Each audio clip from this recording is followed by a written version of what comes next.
Hello everyone, नमस्ते। कैसे हो आप सब? उम्मीद है बढ़िया होंगे और आप लोगों की तैयारी बेहतरीन चल रही होगी। साथियों, आज के इस वीडियो के माध्यम से हम झारखंड बोर्ड 2025 परीक्षा के लिए 20 फरवरी के इम्पोर्टेंट टॉपिक ओम के नियम को देखने वाले हैं, जो झारखंड बोर्ड में 5 मार्क्स के लिए बहुत ज़्यादा महत्वपूर्ण है। साथियों, इस तरह के हम आपको 3 से 4 टॉपिक कराएंगे 5 मार्क्स वाले, और हर एक टॉपिक के लिए हम सेपरेट अलग अलग वीडियो लाएंगे।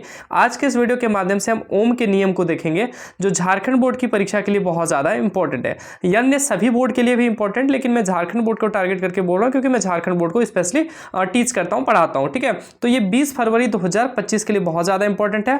अगर आप इनको करते हैं तो साथियों ये 5 मार्क्स में पूछे जाते हैं, और इस बार पूछने की बहुत ज़्यादा चांसेस है, क्योंकि झारखंड बोर्ड जो 5 मार्क्स में बड़े बड़े क्वेश्चन पूछे थे, विद्युत मोटर और विद्युत जनरेटर, साथियों वो दोनों को हटा दिया गया सिलेबस से, जिनके कारण इसके पूछने की संभावना बहुत ज़्यादा होती है। ठीक है, तो ओम के नियम का एक इंपॉर्टेंट टॉपिक करेंगे जो इस वीडियो के माध्यम से कवर होगा। ये 5 मार्क्स में पूछा जाता है साथियों, इनको आपको ध्यान में रखना है। कंप्लीट आपको बताएंगे कैसे ओम का नियम होता है, कैसे लिखना है, कैसे कॉपी में आपको परीक्षा में लिखना, सारा चीज हम यहाँ खुद अपने कलम से लिख के आए, अपने हाथ से लिख के आए साथियों, इसलिए हम जो है आपको पे बताएंगे। तो चलो बिना टाइम वेस्ट के शुरू करते हैं। साथियों, यहाँ पे हम आपको दिखाते हैं ओम का नियम कुछ इस तरह से लिखा गया है। ठीक है, हो सकता है आपको राइटिंग में थोड़ा बहुत प्रॉब्लम हो, चूंकि उतनी भी बेहतरीन राइटिंग नहीं है, लेकिन हाँ बढ़िया से हमने लिखने की पूरी तरह से कोशिश किया है। तो चलो मैं आपको एक एक शब्द पढ़ के सुनाता हूं कि क्या हमने लिखा है। लिखना है साथियों आपको भी कुछ इसी तरह से कि ओम के नियम के अनुसार, क्या लिखना है? ओम के नियम के अनुसार किसी विद्युत परिपथ में नियत ताप दाब पर प्रवाहित होने वाली विद्युत धारा उसके विभवांतर के समानुपाती होता है। बहुत ही सिंपल शब्द में लिखा गया साथियों। ऐसे आपको हेडिंग देना, हेडिंग आपको ब्लैक पेन से देना। हम यहाँ पे रेड पेन से दे दिए, क्योंकि ब्लैक पेन हमारे पास तुरंत अवेलेबल उस टाइम नहीं था, हमने वो टॉपिक कवर किया, तो वो आपको टेंशन नहीं लेना। आपको यहाँ पे ओम का नियम लिखना साथियों, यहाँ पे आपको ब्लैक पेन से इस तरह से कॉपी में लिखना है। ठीक है, जैसे ओम का नियम आएगा आपको आंसर में, उसके बाद लिखना है कि ओम के नियम के अनुसार, तो ओम का नियम लिख रहे हैं तो इनके अनुसार किसी विद्युत परिपथ में, कोई भी विद्युत परिपथ में नियत मतलब होता है समान, कोई भी तापमान में वृद्धि नहीं होगा, ना ही दबाव में वृद्धि होगा, तो नियत ताप है यहाँ पे, नियत ताप दाब पर प्रवाहित होने वाली विद्युत धारा यानी कि जो करंट प्रवाहित होगी उसके विभवांतर यानी कि वोल्टेज के क्या होगी साथियों? समानुपाती होगी। यानी कि और ओम के नियम को हमें, ओम को किससे दर्शाते हैं? इसे ओम द्वारा, ये चिन्ह ओम का होता है इसे दर्शाने के लिए। ठीक है, क्लियर है। अब बात करें यहाँ पे जो बात हम लोग लिखे हैं कि विद्युत जो धारा होगा उसके विभवांतर यानी कि वोल्टेज के समानुपाती, ये समानुपाती का चिन्ह आई हो जाएगा साथियों। इनको आपको 3 लाइन में लिखना है। हम इसको लिखने छोड़ दिए थे, बाद में इनको नोट डाउन किए यहाँ पे। ठीक है, मिस्टेक हो गया था। आपको ये वाला यहाँ पे लिखना है और ये वाला यहाँ पे 3 लाइन में इसी तरह ब्रैकेट बना के लिखना है, थोड़ा सा जगह भी ज्यादा लगेगा उससे। ठीक है, और देखने में अट्रैक्टिव लगेगा। तो भी साथियों इज डायरेक्टली प्रोपोर्शनल टू आई हो गया, यानी कि भी समानुपात आई का। समानुपात का चिन्ह हटाएंगे साथियों तो बराबर आता है, और समानुपात चिन्ह हटाने के बाद एक कांस्टेंट आता है, एक नियतांक आता है, जो हम लोग यहाँ पे आर लिखे, आर और आई पहले से ही है। अब इसको हम लोग सीधा करके लिखते हैं भी बराबर आई आर। क्लियर है? इस तरह से आपको 3 लाइन में इस तरह से इसको लिखते जाना है और इसको गोल घेरा इस तरह से चौखुट बना देना। क्लियर है साथियों? ओम का नियम यहाँ तक पता चला। आगे हम लोग क्या लिखे? चित्र द्वारा इसको दर्शाएं। ठीक है, ये चित्र द्वारा लिखने के बाद आप ब्लैक कलम से इसको लिखेंगे, उसके बाद 2 लाइन छोड़ देना। ठीक है, हम यहाँ पे छोड़े थे साथियों, लेकिन हमने मिस्टेक क्या किया, यहाँ पे हम लोग फिगर ये वाला एज्यूम नहीं किया था, तो आपको थोड़ा सा ध्यान में रखना, हम बताते चल रहे हैं ना। तो चित्र द्वारा आपको इनको बना लेना है, यहाँ से आपको यहाँ लिखना है चित्र द्वारा, यहाँ से आपको बनाना फिगर शुरू करना है। फिगर कैसे बनाना है साथियों? सबसे पहले तो देखिए एक ऐसे लाइन देना, यहाँ पे एक बैटरी का चिन्ह बनाना, बैटरी में इधर प्लस होता है तो प्लस को बड़ा से, बाद बाकी माइनस, प्लस माइनस इस तरह से दिखाते माइनस में दिखा देना, और यहाँ एक तीर लगा देना साथियों। ये तीर बता रहा है कि वोल्टेज को हम लोग क्या कर रहे हैं? बढ़ा रहे हैं। ठीक है, ये तीर लगा देना, इधर से एक लाइन खींचना, यहाँ पे एक ऐसे बना देना और एक ऐसे। ठीक है, आपको दिख भी रहा है इसका, हालांकि हम पीडीएफ भी डाल देंगे ग्रुप में।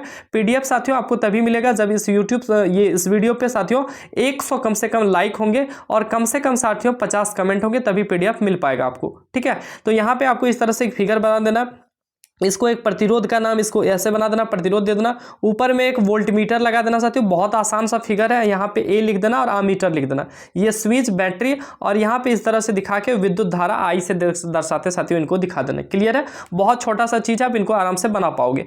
सारणी द्वारा अब लिखना है कि सारणी द्वारा स्पष्ट किया गया है नीचे, इस तरह से आपको ब्लैक कलम से लिखना है। उसके बाद यहाँ पे एक सारणी बनाना है कि जब वोल्टेज हम लोग 5 वोल्ट रखते हैं तो धारा हम लोगों का 1 एम्पियर होता, वोल्टेज 10 वोल्ट रखते हैं तो धारा 2 एम्पियर, वोल्टेज 15 रखते हैं धारा 3 एम्पियर, वोल्टेज 20 रखते हैं तो धारा 4 एम्पियर, वोल्टेज 25 रखते हैं तो धारा 5 एम्पियर, यानी कि 5, 10, 15, 20 इधर लेना और इधर 1, 2, 3, 4, 5। क्लियर है, बहुत आसान डाटा लिए। उसके बाद इस तरह से एक फिगर बनाना है साथियों, फिगर यानी कि रेखाचित्र।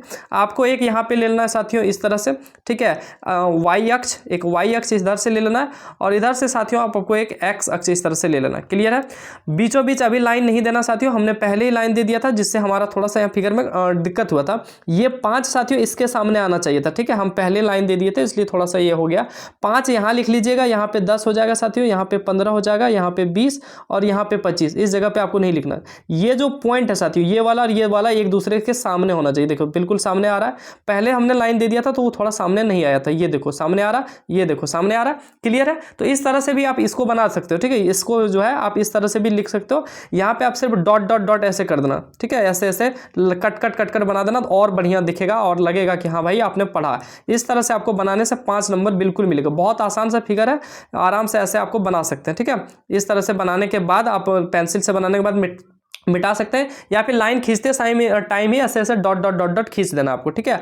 और उसके बाद आपको ये लाइन दे देना। ये लाइन देने के बाद साथियों जहां जहां पे हमारा पॉइंट मिल रहा है, जहां जहां पे मिल रहा है वहां पे थोड़ा सा इस तरह से बोल्ड कर देना, यानी कि गोल दिखा देना इस तरह से, ताकि हम लोगों को अच्छा दिखे। क्लियर है, बस इतना सा ही चीज आपको करना है। ओम का नियम हमारा बन गया। अब इसके बारे में 1-2 लाइन लिख देना, बहुत आसान है। क्या लिखना है हम आपको नीचे बताते हैं। लिखना उपरोक्त रेखा चित्र में, यानी कि ऊपर के रेखा चित्र एवं तालिका से, ऊपर के जो रेखा चित्र है और तालिका से स्पष्ट है कि विद्युत धारा का मान, विद्युत धारा का मान क्या होता है, विभवांतर में होने वाले परिवर्तन के अनुसार बदलता है। विद्युत धारा का जो मान है विभवांतर में होने वाले परिवर्तन के अनुसार बदलता है। जब विभवांतर 5 वोल्ट है तो धारा 1 एम्पियर, 10 वोल्ट है धारा 2 एम्पियर, 15 वोल्ट है तो धारा 3 एम्पियर, 20 वोल्ट है तो धारा 4 एम्पियर, 25 वोल्ट है तो धारा 5 एम्पियर, ठीक है। अर्थात विभवांतर जो है डायरेक्टली प्रोपोर्शनल है, विभवांतर समानुपात है किसके, धारा के। या फिर हम लोग ऐसे भी कह सकते हैं कि धारा जो है समांतर है किसके, विभवांतर के। बस साथियों ये हमारा ओम का नियम कंप्लीट होता है। इतना सरल शब्दों में हम आपको बताएं, इतना अच्छा से फिगर से हम आपको चीजों को बताएं जिससे आप आसानी से 5 मार्क्स के टॉपिक को आराम से कर सकते हैं। साथियों नेक्स्ट वीडियो हम तभी ला पाएंगे जब आप इसमें प्यार दिखाइएगा, ज्यादा से ज्यादा इस वीडियो को देखिएगा और ज्यादा से ज्यादा स्टूडेंट तक शेयर करना, ठीक है। बाकी साथियों 9835146164 पे आपको मैसेज करके हमारे व्हाट्सएप ग्रुप में ऐड हो जाना है, जिससे हम इसका पीडीएफ जैसे डालें आपको वो मिल जाए। साथियों बहुत इंपॉर्टेंट और 2 टॉपिक है हमारा 5 मार्क्स वाले, जिसमें हम आपको एक पार्श्वक्रम संयोजन, श्रेणी क्रम संयोजन और 1-2 टॉपिक है वो भी हम आपको करा देंगे इस तरह से कलम से लिख लिख के, ताकि आपको परीक्षा में जरा से भी परेशानी ना हो। साथियों इस वीडियो को यही एंड करें। वीडियो एंड करने से पहले आपको बता दूं कि इससे पहले हमने 3 मार्क्स के टॉपिक को कंप्लीट कर लिया, 2 मार्क्स के टॉपिक को कंप्लीट कर लिया है। अगर आप उसको नहीं देखें तो नीचे डिस्क्रिप्शन में लिंक दिया गया, आप उनको जरूर देख लें। साथ ही साथ साथियों इन सभी का पीडीएफ आपको हमारे जैक रैंकर्स वेबसाइट jackrankers.com में मिल जाएगा, जिनका लिंक हम व्हाट्सएप ग्रुप में और इस वीडियो के डिस्क्रिप्शन में लगा दिए हैं। आप यहां से भी डायरेक्ट उनको डाउनलोड कर पाएंगे। मिलते हैं नेक्स्ट वीडियो में साथियों। कैसा लगा कमेंट सेक्शन में कमेंट जरूर कीजिएगा और अच्छा लगा तो लाइक करते हुए चैनल को सब्सक्राइब कर लीजिएगा, ताकि नेक्स्ट वीडियो का नोटिफिकेशन आपको मिल सके। धन्यवाद। जय हिंद, वंदे मातरम।